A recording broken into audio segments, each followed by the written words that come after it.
What's up, guys? This your boy Ed coming back to you guys with another video. Man, we gotta talk about Money in the Bank, man. By PLE, man, in my honest opinion. But I'm not gonna waste no time. The first match I want to talk about is the women's Money in the Bank match. Very good match. All these girls put on a very good show, and Stephanie, my girl Stephanie, man. She was my second pick to win. Real, Julia. All these girls put on, Roxanne too, all put on a very good performance. One of my top three best women's Money in the Bank matches I have watched. So very good to see, man. But I'm so happy my girl Naomi won. She was my pick, and I feel like she was the right person to win this Money in the Bank recast because her heel run is just it's just doing great things right now. One of the best things on SmackDown right now, for real, for real. So I'm happy for her. So I feel like she's gonna be Money in the Bank holder for a minute. She's gonna wait till that perfect opportunity. I feel like she's gonna either screw over Jade or Bianca in the future. So we're gonna see about that, for real, for real. But yeah, very proud of Naomi, man. Second thing I want to talk about, Becky Lynch versus Valkyria. Very good match. I really thought Valkyria was gonna retain. I really thought that Becky was gonna not Becky, Bailey was gonna return and be the one to cause Becky her chance at the belt or whatever. But I tell you, Becky rolled up Valkyria's tights, pretty much held on to her, and that's how she won the championship. And Valkyria had to raise her hand all four parts of the corner of the ring, which I'm glad Valkyria did. Was she laid Becky out with her finisher at the end of the thing and stuff. So Becky laid out and stuff like that. But man, it's very good to see. Becky's the new Intercontinental Champion, man.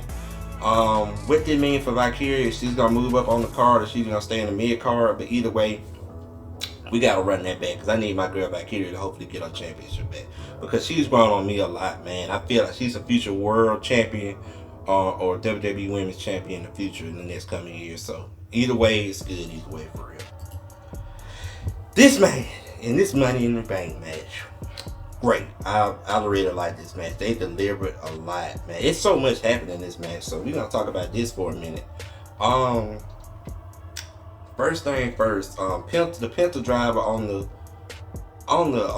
ladder to Andrade was just crazy, man. And Americano, aka Chad Gable, I still don't think it's Chad Gable. I feel like it could be somebody else, but Michael Cole was going on about that the whole freaking time, man. But it was good to see. Very good match. Americano with that steel plate, and Penta got hit with it, man. But LA Knight took care of Americano for the rest of the match. He was laid out pretty much. But the main thing I want to talk about, two things. The first is when JC and Jacob came out there, and Solo, they laid out everybody. I'm gonna talk about Braun breaking them first after this, but all the shenanigans that happened after that. Jacob Fatu came out, him and JC, to help Solo against Seth Rollins, who had Braun Breaker and Bronson Reed come out, of course, like that. Pretty much laid everybody out, but then Solo was about to get taken care of, but then they came out and JC got laid out by Braun Breaker and stuff like that, so that took care of both of them. And then what Jacob Fatu did the Samoan splash. Samoan I forgot the move. You know what the move I'm talking about.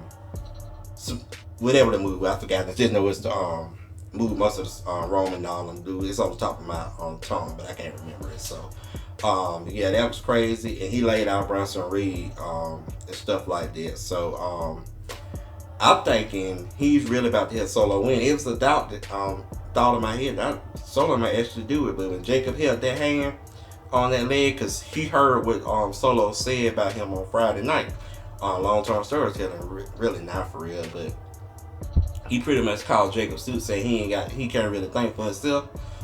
Jacob laid him out, man, took care of him, did his finisher, and did flying Solo on the ladder, and that took care of Solo. So we already know what's coming as Jacob versus Solo and stuff like that. It's gonna be very interesting very interesting feud, especially with the Tongans coming back and stuff. So I'm really looking forward to that for real. But then of course, it came down to Seth Rollins, he was climbing the ladder, and LA Knight came. And for a minute, I really wanted LA Knight to win, man. It is so overdue for that dude to win, but how the story is going and stuff like that. Sadly, Seth took care of him. Seth Rollins climbed up there with his glorious hair that he has to cash out Money in the Bank, and he took care, grabbed a briefcase and stuff like that. So Seth Rollins is your Money in the Bank winner for 2025, two-time Money in the Bank winner. So we're gonna see how this happens. Hopefully, it leads to a successful cash in. Because I know they said, I saw reports saying that the goal is for Seth to be World Heavyweight Champion again. So we're going to see, because the Roman OTC is still around. So we ain't seen Roman in a while. So he could be the one that costs Seth another cash-in attempt. But I just hate if they do it. That's the second year in a row that we had a failed cash-in that got interrupted. Drew last year, and now if it happens with Seth, it's another year. I really, really, really just wish LA Knight would have won, but we're gonna see what happens, man. So yeah. Next, I'm gonna talk about the main event now. Jey Uso and Cody Rhodes versus Logan Paul and the last real champion, John Cena. Very good match. We can hate on Logan Paul as much as we want, man, but homie can go in the ring. That line salt across the table and stuff was very, very good. I can't lie about that. And stuff like that. And him, Logan Paul and John Cena having words and stuff like that and stuff. It was very good dynamic, because they pretty much had to match one, but they started arguing and they gave Cody the hot tag. You know, Cody got main character plot and stuff, so that took care of that.